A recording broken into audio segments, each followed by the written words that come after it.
ഒരു പ്രസംഗത്തിൽ പറഞ്ഞിരുന്നു, ഒരു പാട്ട് കേട്ട് ഞാൻ, അലിയെ നീ പുലിയാണ്, പുലിയെ നീ അലിയാണ് എന്ന് പറഞ്ഞൊരു പാട്ട്. അപ്പൊ അലി റളിയല്ലാഹുവിനെ നീ എന്ന് വിളിക്കുകയാണ്. നമ്മുടെ സ്വന്തം ബാപ്പാനെ നീ എന്ന് വിളിക്കുവോ? നമ്മള് വിളിക്കൂല. അമ്മാമനെ വിളിക്കുവോ? വിളിക്കൂല. ഉസ്താദിനെ വിളിക്കുവോ?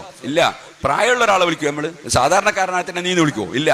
പിന്നെ എങ്ങനെയാ അലി ഇബ്നു അബീ ത്വാലിബ് റളിയല്ലാഹുവിനെ നീ എന്ന് വിളിക്കാൻ അവർക്ക് ധൈര്യം വന്നത്? അപ്പൊ അലി റളിയല്ലാഹുവിനെ ബഹുമാനിച്ച് പാടുകയാണ് എന്ന് വെച്ചിട്ട് ഉള്ളിൽ കൂടി അലി ഇബ്നു അബീ ത്വാലിബ് റളിയല്ലാഹുവിനെ തരം താഴ്ത്തി നിന്ദിക്കുകയും ചെയ്യാൻ. അത് മാത്രമല്ല, വേറെയും വലിയ അബദ്ധങ്ങൾ ആ പാട്ടിലുണ്ട്. ഞാൻ അതിനെ സംബന്ധിച്ച് 2 ദിവസം മുമ്പ് ഇവിടെ തളിപ്പറമ്പിൽ വെച്ച് പ്രസംഗിച്ചിരുന്നു. ആ പ്രസംഗം കേട്ട ഏതോ ഒരു വിദ്വാൻ അവനെ എഴുതിയിരിക്കുന്ന, എന്നെ സംബന്ധിച്ച് അവൻ എഴുതി എന്താ അറിയോ? ഇതാ തികഞ്ഞ വഹാബിസം സ്റ്റേജിൽ മേൽ വെച്ച് പറഞ്ഞിട്ട് ഒരാളും എതിർത്തില്ല. വഹാബിസം പറഞ്ഞ ആളാരാണ്? ഞാന്. എന്താ കാരണോ? അലി ഇബ്നു അബീ ത്വാലിബിനെ നീ എന്ന് വിളിച്ചത് ശരിയായിട്ടില്ല. അതാണോ വഹാബിസം? അതാണോ വഹാബിസം? ബഹുമാനപ്പെട്ട ഇമാം ഷാഫിഈ റളിയല്ലാഹു അൻഹു അള്ളാഹുവിന്റെ റസൂലിന്റെ കുടുംബത്തെ സ്നേഹിച്ചു. ആ സ്നേഹം അങ്ങേയറ്റം പ്രകടിപ്പിച്ചു.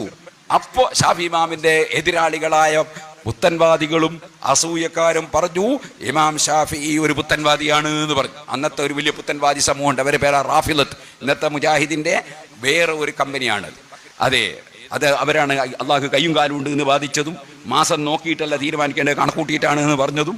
അതുപോലെ സിദ്ദീഖ് റളിയല്ലാഹു അൻഹു ഖുർആൻ 30 ഒന്നിച്ച് ഒരുമിച്ച് കൂട്ടി എഴുതിയത് കൊണ്ട് നബിതങ്ങൾ ചെയ്യാത്ത പുതിയ കാര്യം ചെയ്തതിനാൽ സിദ്ദീഖുൽ അക്ബർ പേച്ചു ഇതൊക്കെ പറഞ്ഞ കക്ഷികളാണ്. ഇന്നത്തെ മുജാഹിദിന്റെ എല്ലാ വാദവും അവർക്കും ഉണ്ടായിരുന്നു. ആ കക്ഷികളായ റാഫിളത്തിൽപ്പെട്ട ആളാണ് ഷാഫി ഇമാം എന്ന് അന്ന് ഷാഫി ഇമാമിനോട് എതിർപ്പുള്ള കക്ഷികൾ പറഞ്ഞു. അപ്പൊ ഷാഫി ഇമാം ഒരു ബൈത്തിയല്ലേ, ആ ബൈത്താണ് ഇൻകാന റഫ്ളൻ ഹുബ്ബു ആലി മുഹമ്മദി ഫല്യശ്ഹദി ഥഖലാനി അന്നീ റാഫിളി. അല്ലാഹുവിന്റെ റസൂലിന്റെ കുടുംബത്തെ സ്നേഹിക്കുന്നത് അത് റാഫിളത്ത് എന്ന് പറയുന്ന പുത്തൻവാദമാണ് എന്നാണ് ഇവര് പറയുന്നതെങ്കിൽ നിങ്ങളെല്ലാവരും സാക്ഷി നിന്നോ. മുഹമ്മദ് ഇബ്നു ഇദ്രീസ് ഷാഫി എന്ന ഞാൻ നബിതങ്ങളെ കുടുംബത്തെ സ്നേഹിക്കുന്നവനാണ്. അതിൻ്റെ പേരിൽ എനിക്ക് കിട്ടുന്ന പേര് റാഫിളി എന്നാണെങ്കിൽ നിങ്ങളെ പേര് വിളിച്ചോളൂ, എനിക്കൊരു കംപ്ലൈന്റുമില്ല. ഇതുപോലെ സുന്നത്ത് ജമാഅത്തിന്റെ വിഷയം പറയുമ്പോൾ അതിന്റെ പേരിൽ അയാൾ മുജാഹിദാണ് എന്ന് പറയുകയാണെങ്കിൽ അതിന്റെ പേരിൽ സുന്നത്ത് ജമാഅത്ത് പറയൽ നിർത്തുമൊന്നുമില്ല. അങ്ങനെ ഒരു പുത്തൻവാദിയും അങ്ങനെ ധരിക്കുകയും വേണ്ട, സുന്നത്ത് ജമാഅത്ത് പറയുന്നത് നിർത്തും. ഇങ്ങനെ പറഞ്ഞാൽ അങ്ങനത്തെ ഒരു പേടിയും ദുനിയാവിലും ഒരാളെയും ഒരു കാലത്തും പേടിച്ചിട്ടില്ല, മരിക്കുന്നവരെ പേടിക്കുകയില്ല. മനസ്സിലായില്ലേ? അള്ളാഹിനെ ഭയപ്പെടും, വേറെ ആരെയും ഭയപ്പെടൂല.